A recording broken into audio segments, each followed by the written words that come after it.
Aujourd'hui, nous allons voir comment étudier les variations d'une fonction du second degré. Pour cela, on fait toujours la même chose, on cherche la fonction dérivée. On n'oublie pas que la dérivée de la fonction x carré, c'est 2x. La dérivée de la fonction moins 4x, c'est le coefficient directeur. Et la dérivée de plus 1, c'est 0 parce que c'est une constante. Il faut trouver le signe de la dérivée. Pour cela, je vais déjà regarder à quel moment cette dérivée s'annule. Je vais donc passer le moins 4 de ce côté-là. Ça va me donner 2x égale 4. Puis, je vais tout diviser par 2. Donc, x égale 4 divisé par 2, c'est-à-dire 2. Concrètement, mon tableau de variation va prendre cette forme-là. X, f' de x, puis f de x, sur l'intervalle 0, 4.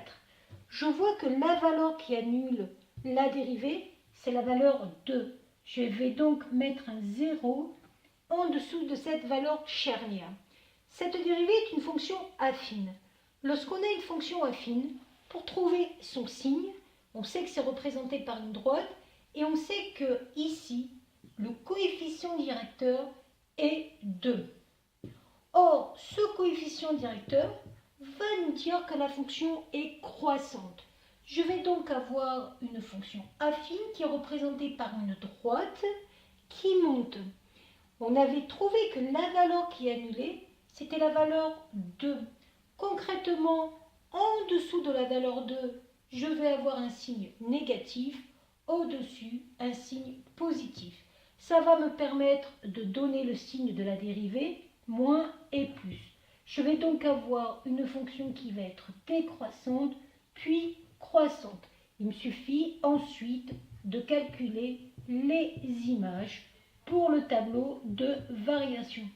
On peut remarquer d'ailleurs que cette fonction f est une fonction du second degré. Elle est donc représentée par une parabole et cette parabole va prendre cette forme-là. Donc c'est cohérent qu'elle soit décroissante puis croissante. Voilà.